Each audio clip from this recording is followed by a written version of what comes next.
Hello नमस्कार जय हिंद दोस्तों। मैं हूं चंद्रिका प्रसाद। इस वीडियो में हम सॉल्व करेंगे दोस्तों यूपी टीजीटी और पीजीटी के लिए पॉलिटिकल साइंस का प्रैक्टिस सेट। इस प्रैक्टिस सेट में दोस्तों कुल 62 क्वेश्चन शामिल हैं और इसके सारे क्वेश्चन एक से बढ़कर एक हैं। इस वीडियो को आप शुरू से लेकर अंत तक जरूर देखिए। यह वीडियो आपकी तैयारी में और आपकी सफलता में निश्चित रूप से सहायक होगी। चलिए वीडियो को शुरू करते हैं। अगर आपने अभी तक हमारे चैनल को सब्सक्राइब नहीं किया है तो अभी सब्सक्राइब कर लीजिए और वीडियो को लाइक कर दीजिए। हमारा चैनल यूट्यूब के उन बेस्ट चैनलों में से एक है जो केवल यूपी टीजीटी और पीजीटी की तैयारी कराता है दोस्तों।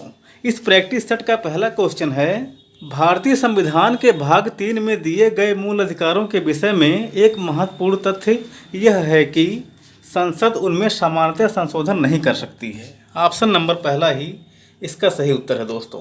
भारतीय संविधान के भाग 3 में दोस्तों दिए गए मूल अधिकारों के विषय में एक महत्वपूर्ण तथ्य यह है कि संसद उसमें समानतः संशोधन नहीं कर सकती है। आप इसको याद रखेंगे।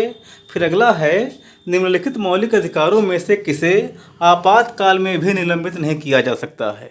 तो जीवन और दैहिक स्वतंत्रता जो है इसको, ऑप्शन नंबर बी वाला इसका सही है। जीवन और स्वतंत्रता का जो मौलिक अधिकार है आपातकाल में भी उसको निलंबित नहीं किया जा सकता है।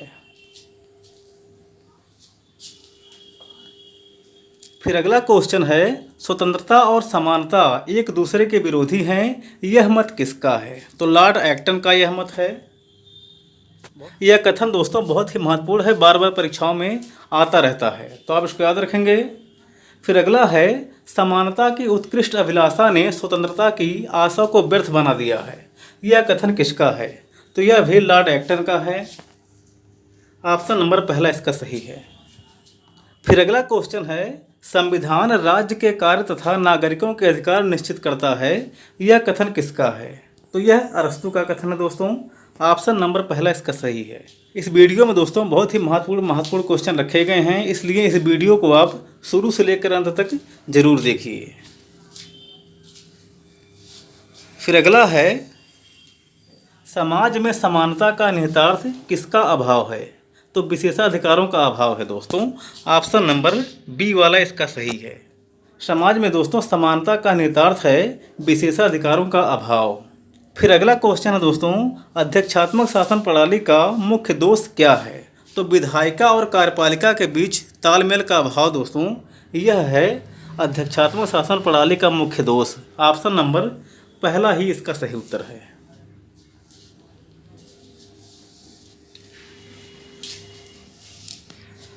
फिर अगला क्वेश्चन है, अभिकथन ए और कारण आर वाला। अभिकथन ए है दोस्तों कि संकट की स्थिति में अध्यक्षात्मक शासन पद्धति सही होती है, तो बात तो सही है। और दूसरा है, राष्ट्रपति की पदावधि निश्चित होती है, तो यह भी सही है। अध्यक्षात्मक शासन प्रणाली में राष्ट्रपति की पदावधि 4 साल की होती है। तो बातें तो दोनों सही हैं, लेकिन दोनों अलग अलग हैं, व्याख्या नहीं कर रहे हैं। ऑप्शन नंबर बी वाला इसका सही है। ए और आर दोनों सही हैं, परंतु आर ए की सही व्याख्या नहीं है।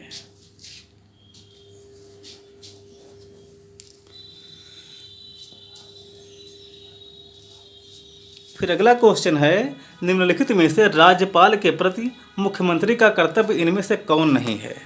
तो अपने दलों की नीतियों के बारे में सूचित करते रहना राज्यपाल के प्रति मुख्यमंत्री का कर्तव्य ये वाला नहीं है। ऑप्शन नंबर पहला ही इसका सही उत्तर है दोस्तों। अपने दलों की नीतियों के बारे में राज्यपाल को सूचित करना मुख्यमंत्री का कर्तव्य नहीं है। फिर अगला क्वेश्चन है, निम्नलिखित में से कौन सा कथन सही नहीं है। इसमें दिया है पहला, राज्यपाल को अध्यादेश निर्माण की शक्ति है, तो पहला सही है। दूसरा है, राज्यपाल को अध्यादेश निर्माती शक्ति स्वविवेकी शक्ति है, तो स्वविवेकी शक्ति नहीं है, यह निर्मात्री शक्ति है दोस्तों। यही इसका सही उत्तर होगा। Option number B. फिर अगला है, राज्यपाल अध्यादेश को वापस करने में सक्षम है, तो यह भी सही है। फिर अगला है, राज्यपाल की अध्यादेश निर्माण की शक्ति राज्य विधानमंडल के समव्यापक है, तो यह भी सही है। अनुच्छेद 213 के तहत दोस्तों राज्यपाल अध्यादेश जारी करते हैं, यह उनकी विवेकी शक्ति नहीं है बल्कि एक निर्मात्री शक्ति है। फिर अगला क्वेश्चन है दोस्तों, निम्नलिखित में से भारत में राज्य विधानसभाओं में न्यूनतम सदस्य संख्या कितनी है? तो न्यूनतम 60 है और अधिकतम 500 है दोस्तों। फिर अगला है, राज्य के मंत्रियों पर अभियोग केवल अनुमोदित कर सकता है राज्यपाल। ऑप्शन नंबर बी इसका सही उत्तर है दोस्तों। मुख्यमंत्री के ही सलाह पर राज्यपाल के द्वारा अन्य मंत्रियों की नियुक्ति की जाती है।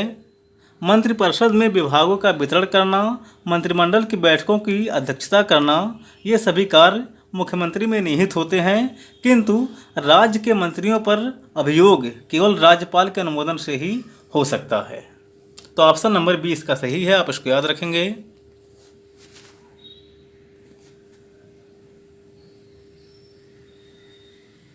फिर अगला क्वेश्चन है दोस्तों, सूची 1 का मिलान सूची 2 से कराना है। एक में दिया है व्यवस्थाएं और दूसरे में उसकी विशेषताएं दी गई हैं। इसमें पहला है दोस्तों बहुदलीय व्यवस्था। तो बहुदलीय व्यवस्था की क्या विशेषता है? विधानमंडल को अधिक प्रतिनिधित्व पूर्ण बनाता है, पहले का तीसरा। फिर अगला है एक दलीय व्यवस्था।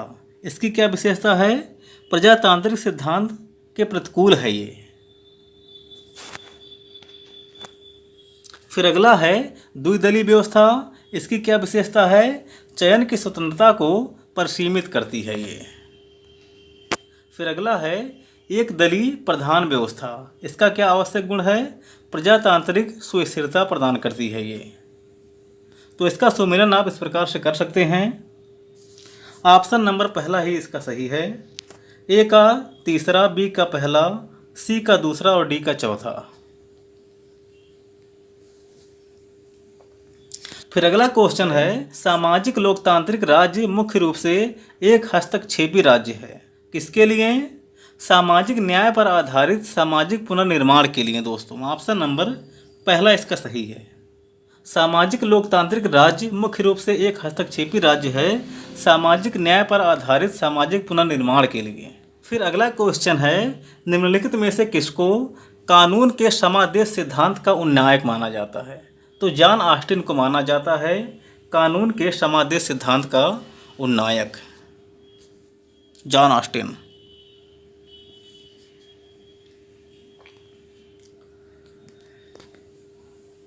फिर अगला क्वेश्चन है दोस्तों, विधि की उचित प्रक्रिया न्यायिक व्यवस्था एक आवश्यक लक्षण है कहाँ का? तो यूएसए में है।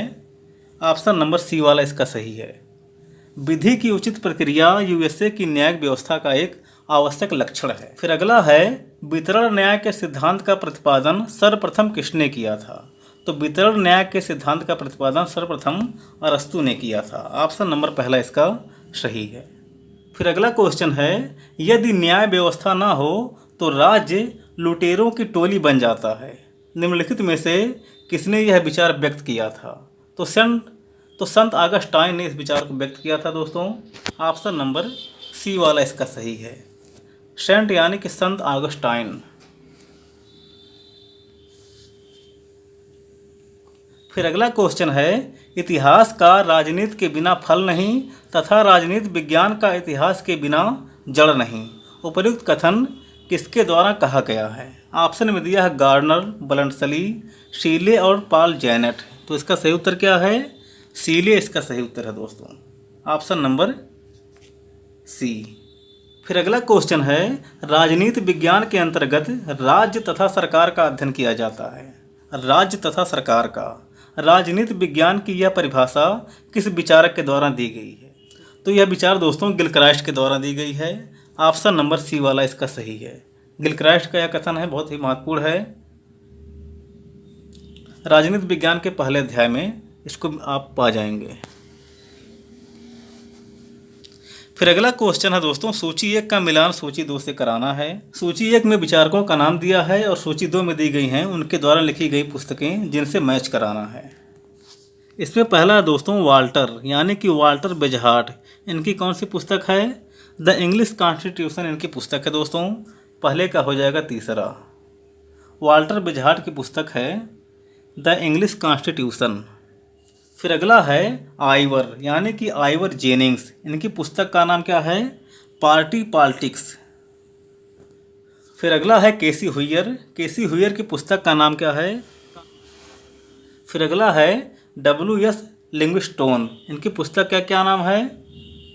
Constitution structure of the Commonwealth, Livingstone. तो इसका सुमेलन आप इस प्रकार से कर सकते हैं दोस्तों। ऑप्शन नंबर सी वाला इसका सही है। ए का तीसरा, बी का पहला, सी का चौथा और डी का दूसरा।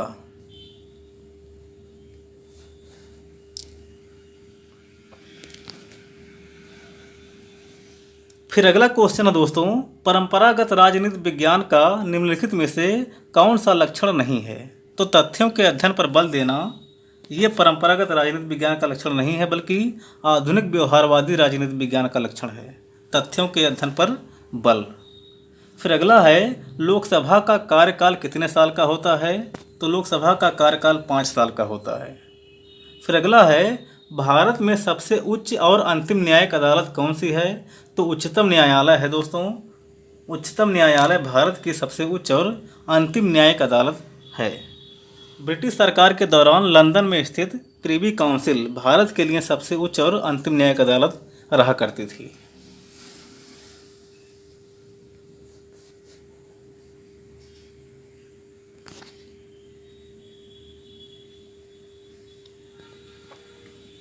फिर अगला क्वेश्चन है, राज्यसभा के गठन के संबंध में निम्नलिखित में से कौन से कथन सही हैं?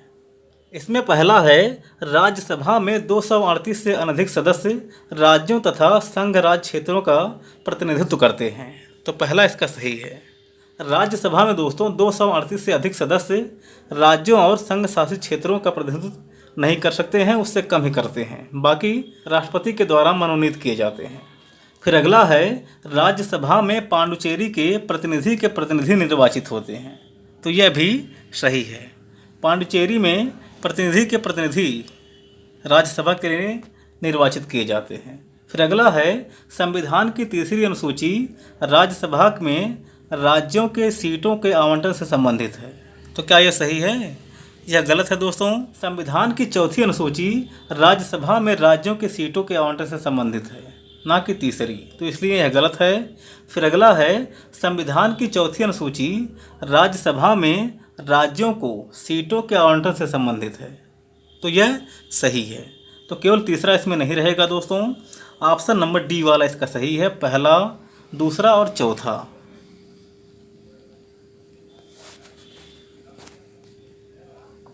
फिर अगला क्वेश्चन है दोस्तों, अरस्तु के कार्योत्पादन सिद्धांत का सही क्रम क्या है? इसमें दिया भौतिक कारण, औपचारिक कारण, अंतिम कारण और नियमित कारण। तो अरस्तु के कार्योत्पादन सिद्धांत का सही क्रम है दोस्तों भौतिक कारण, नियमित कारण, औपचारिक कारण और अंतिम कारण। ऑप्शन नंबर डी वाला इसका सही है। पहले रहेगा भौतिक कारण, उसके बाद रहेगा नियमित कारण, उसके बाद रहेगा औपचारिक कारण और अंत में रहेगा अंतिम कारण। तो आप इसको याद रखेंगे। बढ़ते हैं आगे। फिर अगला क्वेश्चन है दोस्तों, 1989 से भारत के निम्नलिखित राष्ट्रपतियों को उनके कालक्रम के अनुसार रखिए और नीचे दिए गए कूट की सहायता से सही उत्तर का चयन करिए। इसमें दिया है K R. Narayanan, A P J. Abdul Kalam, R. Venkataraman, Shankar Dayal Sharma और प्रतिभा पाटिल। तो इसमें दोस्तों सबसे पहले रहेंगे आर. वेंकट रमन, उसके बाद शंकर दयाल शर्मा, उसके बाद के.आर. नारायणन, फिर ए.पी.जे. अब्दुल कलाम और सबसे अंत में रहेंगी प्रतिभा पाटिल। तो ऑप्शन नंबर डी वाला इसका सही होगा दोस्तों। 1989 से राष्ट्रपतियों का सही क्रम ऑप्शन नंबर डी में दिया गया है।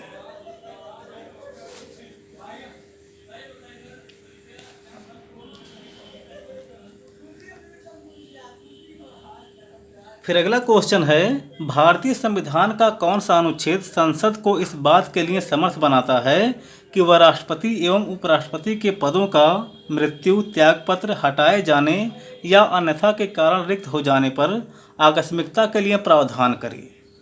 तो यह है दोस्तों अनुच्छेद 70 है। ऑप्शन नंबर सी वाला इसका सही उत्तर है।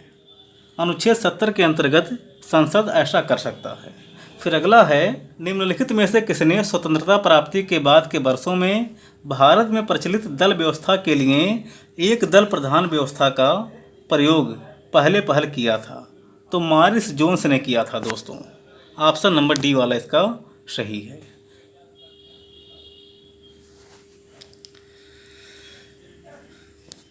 फिर अगला क्वेश्चन है दोस्तों, निम्नलिखित में से कौन से कार्य प्रजातंत्र में यानी कि लोकतंत्र में राजनीतिक दलों का कार्य नहीं है। इसमें पहला है लोकमत का निर्माण करना, दूसरा है राजनीतिक चेतना का प्रसार करना, तीसरा है सरकार का गठन करना और चौथा है प्रेस को नियंत्रित करना।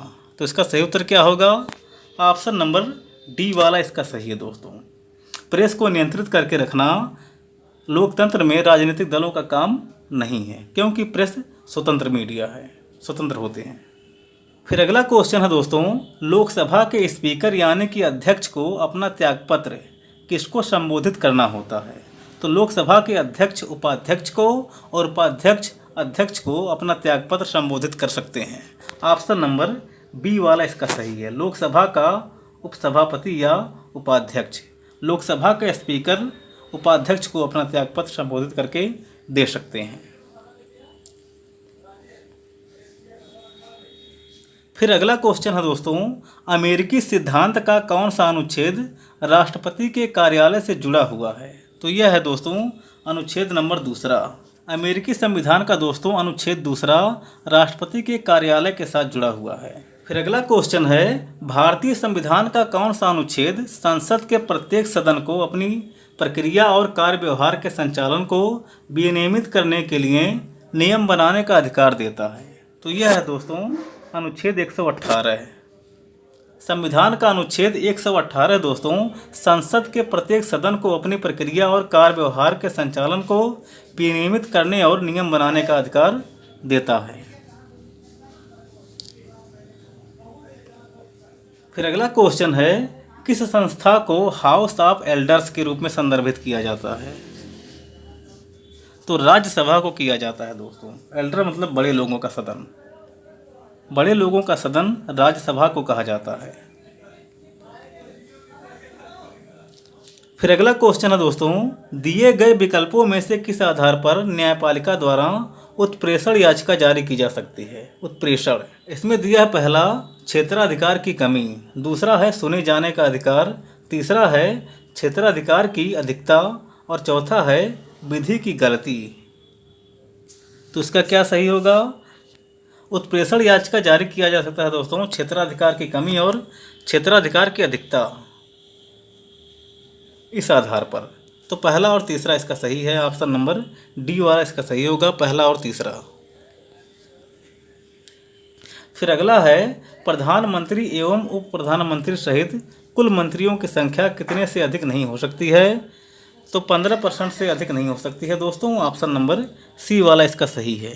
91वां संविधान संशोधन जो कि 2004 में हुआ था, इसके द्वारा यह निर्धारित किया गया कि प्रधानमंत्री और उप प्रधानमंत्री सहित कुल मंत्रियों की संख्या 15% से अधिक नहीं हो सकती है। फिर अगला है, निम्नलिखित में से किसने लोकतंत्र को एक जीवन शैली के रूप में परिभाषित किया है। ऑप्शन में दिया है एडम स्मिथ, ई बर्क, एच लास्की और टी.बी. स्मिथ। तो इसका सही उत्तर क्या है? टी.बी. स्मिथ इसका सही उत्तर है दोस्तों। Option number D. स्मिथ ने लोकतंत्र को एक जीवन शैली के रूप में परिभाषित किया है। लोकतंत्र का बहुत ही महत्वपूर्ण कोटेशन है, आप इसको याद रखेंगे। फिर अगला क्वेश्चन है, ए न्यू डेमोक्रेसी नामक पुस्तक का लेखक कौन है। तो ए न्यू डेमोक्रेसी पुस्तक है माओ त्से तुंग का दोस्तों। ऑप्शन नंबर डी वाला इसका सही है। फिर अगला है, भाषण की स्वतंत्रता किस प्रकार के शासन के लिए आवश्यक है। तो लोकतंत्र के लिए आवश्यक है भाषण की स्वतंत्रता। ऑप्शन नंबर पहला इसका सही है। फिर अगला है, किसने कहा था कि लोकतंत्र जनता के द्वारा जनता के लिए बनाया गया एक प्रकार का शासन है। तो अब्राहम लिंकन ने कहा था, आप बचपन से ही इसको जानते होंगे। ऑप्शन नंबर डी वाला इसका सही है।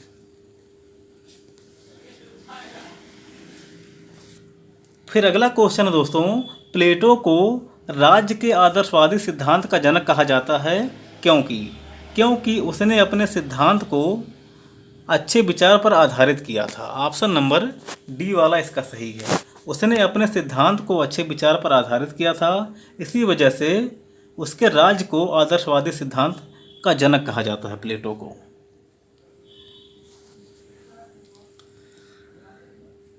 फिर अगला क्वेश्चन है दोस्तों, लाक ने सामाजिक समझौते के सिद्धांत का उपयोग किस लिए किया है? उदार लोकतांत्रिक राज्य को न्याय संगत ठहराने के लिए। उदार लोकतांत्रिक राज्य को न्याय संगत ठहराने के लिए जॉन लाक ने सामाजिक समझौते सिद्धांत का उपयोग किया था।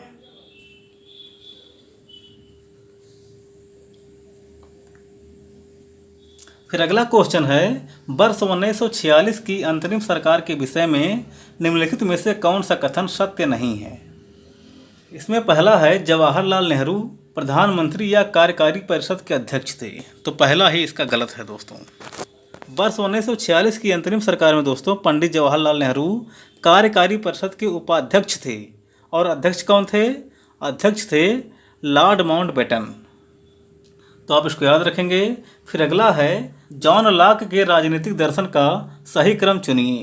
तो जॉन लॉक के राजनीतिक दर्शन में दोस्तों सबसे पहले रहेगा व्यक्ति का प्राकृतिक अधिकार, उसके बाद प्राकृतिक अवस्था, उसके बाद सामाजिक समझौता, फिर नागरिक समाज। इसमें देखिए ऑप्शन नंबर डी वाला सही है। पहले प्राकृतिक अधिकार, फिर प्राकृतिक अवस्था, फिर अनुबंध, फिर नागरिक समाज। फिर अगला क्वेश्चन है दोस्तों, निम्नलिखित में से कौन सी भारतीय संविधान की विशेषता नहीं है? इसमें दिया संसदात्मक शासन, मौलिक अधिकार, दोहरी नागरिकता और लिखित संविधान। तो क्या सही होगा? भारत में एकल नागरिकता का प्रावधान है, ना कि दोहरी नागरिकता का। तो दोहरी नागरिकता भारतीय संविधान की विशेषता नहीं है। फिर अगला है, पंचायती राज प्रणाली किस पर आधारित है? तो सत्ता के विकेंद्रीकरण पर आधारित है। सत्ता के विकेंद्रीकरण पर, ऑप्शन नंबर डी वाला इसका सही है। पंचायती राज प्रणाली दोस्तों सत्ता के बंटवारे यानी कि विकेंद्रीकरण पर आधारित है। फिर अगला है, 1976 के आपातकाल के दौरान संविधान की प्रस्तावना में संविधान संशोधन के द्वारा कौन सा शब्द जोड़ा गया था? तो 42वां संविधान संशोधन दोस्तों 1976 में हुआ था। इसके द्वारा समाजवाद, पंथ निरपेक्ष और अखंडता शब्द जोड़े गए थे। तो इसमें देखिए ऑप्शन नंबर डी वाला इसका सही उत्तर है। समाजवाद और पंथ निरपेक्ष ये शब्द जोड़े गए थे।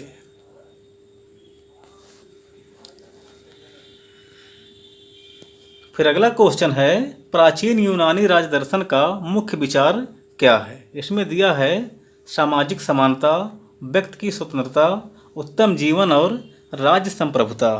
तो इसका सही उत्तर क्या होगा? उत्तम जीवन इसका सही उत्तर है दोस्तों। ऑप्शन नंबर सी वाला इसका सही है। फिर अगला क्वेश्चन है दोस्तों, कार्ल मार्क्स की निम्नलिखित रचनाओं को उनके प्रकाशित होने के वर्ष के अनुसार सही कालक्रम के अनुसार व्यवस्थित कीजिए। इसमें दिया पहला क्रिटिक ऑफ पॉलिटिकल इकोनॉमी, दूसरा है पॉवर्टी ऑफ फिलॉसफी, तीसरा है कम्युनिस्ट मैनिफेस्टो और चौथा है द होली फैमिली। इसमें पहला है दोस्तों the critic of political economy. The critic of political economy पुस्तक कार्ल मार्क्स की प्रकाशित हुई थी 1859 में।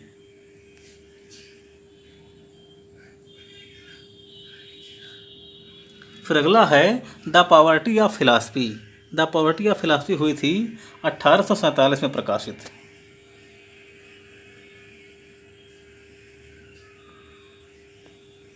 फिर अगला है कम्युनिस्ट मैनिफेस्टो। तो इसका आप जानते ही होंगे 1848 में कम्युनिस्ट मैनिफेस्टो प्रकाशित हुई थी 1848। फिर अगला है द होली फैमिली। इसका प्रकाशन सबसे पहले हुआ था 1845 में। तो इसमें दोस्तों चौथा, दूसरा, तीसरा और पहला, ऑप्शन नंबर पहला इसका सही है। इसका क्रम इस प्रकार से रहेगा, पहले रहेगा द होली फैमिली, फिर पॉवर्टी ऑफ फिलॉसफी, उसके बाद कम्युनिस्ट मैनिफेस्टो और अंत में रहेगा the critic of political economy.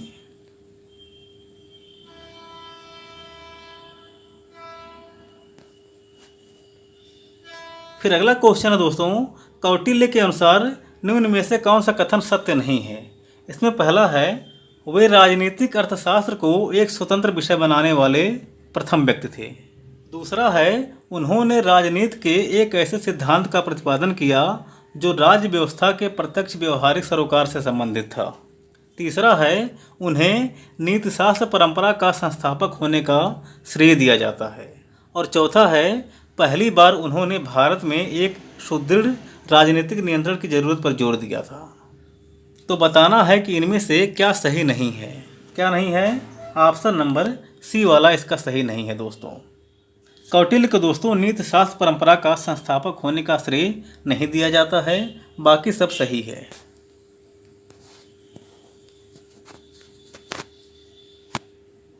फिर अगला क्वेश्चन है क्वेश्चन नंबर 51।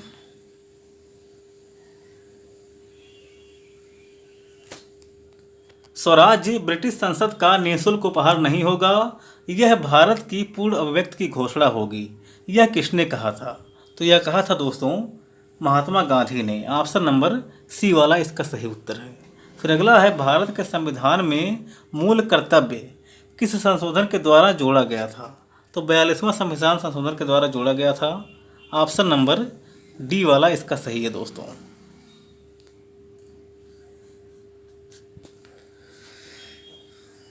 फिर अगला क्वेश्चन है भारतीय संविधान की कौन सी धारा भारतीय नागरिकता को स्पष्ट करती है?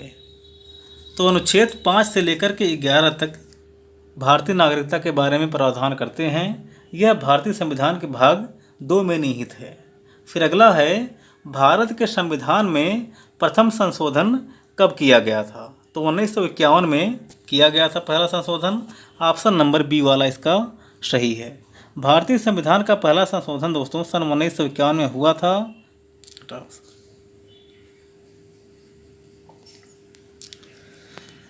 फिर अगला क्वेश्चन है निम्नांकित में से कौन सी याचिका व्यक्तित्व स्वतंत्रता से संबंधित है? तो बंदी और प्रत्यक्षीकरण है दोस्तों। ऑप्शन नंबर सी वाला इसका सही है। बंदी और प्रत्यक्षीकरण जो याचिका है, रिट है, यह व्यक्तित्व स्वतंत्रता से संबंधित है। फिर अगला है प्राकृतिक अवस्था में मनुष्य का जीवन विकृत, विपन्न, पाशविक और अल्पायु था। यह किसके विचार हैं? ऑप्शन में दिया हाफ्स, लॉक, रूसो और अरस्तू। तो इसका सही उत्तर क्या है? हाफ्स है। ऑप्शन नंबर पहला इसका सही उत्तर है। हाफ्स ने दोस्तों माना है कि प्राकृतिक अवस्था में मनुष्य का जीवन विकृत, विपन्न, पाशविक और अल्पायु यानी कि क्षणभंगुर था।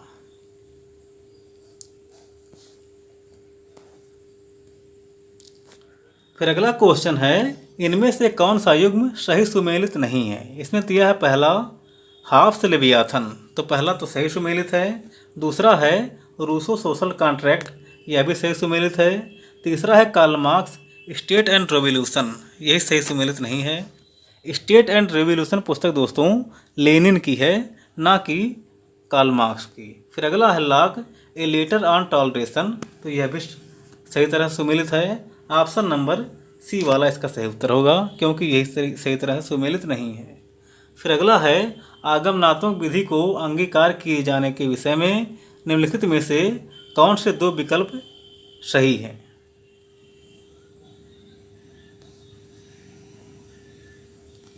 आगमनात्मक विधि को दोस्तों अरस्तू, मैकियावेली, थॉमस हॉब्स आदि लोगों का समर्थन प्राप्त है। तो थॉमस हॉब्स इसमें दिया है और मैकियावेली, अरस्तू दिया नहीं है। तो दूसरा और चौथा इसका सही उत्तर होगा।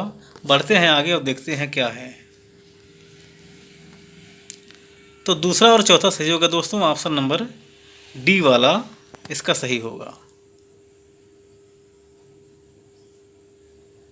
फिर अगला है सूची 1 का मिलान सूची 2 से कराना है।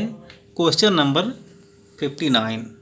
इसमें दिया है जेम्स प्रथम, तो जेम्स प्रथम की कौन सी पुस्तक है? जेम्स प्रथम की पुस्तक है दोस्तों the law of free monarchy. फिर अगला है लॉक, तो two treatises on civil government, यह है जॉन लॉक की पुस्तक। फिर अगला है रूसो, रूसो की पुस्तक का नाम है द सोशल कॉन्ट्रैक्ट और ग्लोबी की पुस्तक का नाम है द नेचर ऑफ स्टेट। इसका सुमेलन आप इस प्रकार से कर सकते हैं बाबू।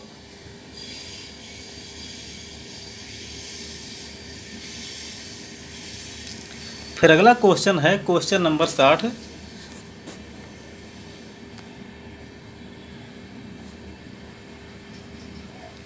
निम्न में से किसने मनुष्य के कार्य का प्रेरकत्व सुख की प्राप्ति और दुख से बचाव की इच्छा को माना है? तो बेंथम ने माना है, उपयोगितावादी विचारक था। ऑप्शन नंबर डी वाला इसका सही है।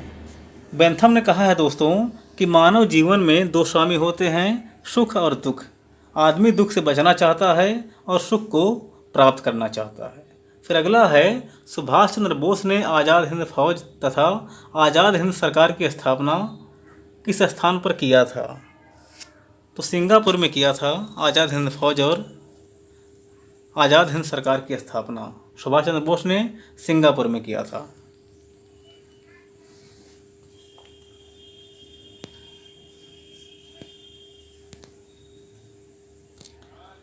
फिर अगला क्वेश्चन है दोस्तों, अंतिम क्वेश्चन, अभिकथन ए और कारण आर वाला। अभिकथन ए है कि गांधी जी ने सविनय अवज्ञा तकनीक का प्रयोग किया था। तो पहला तो सही है।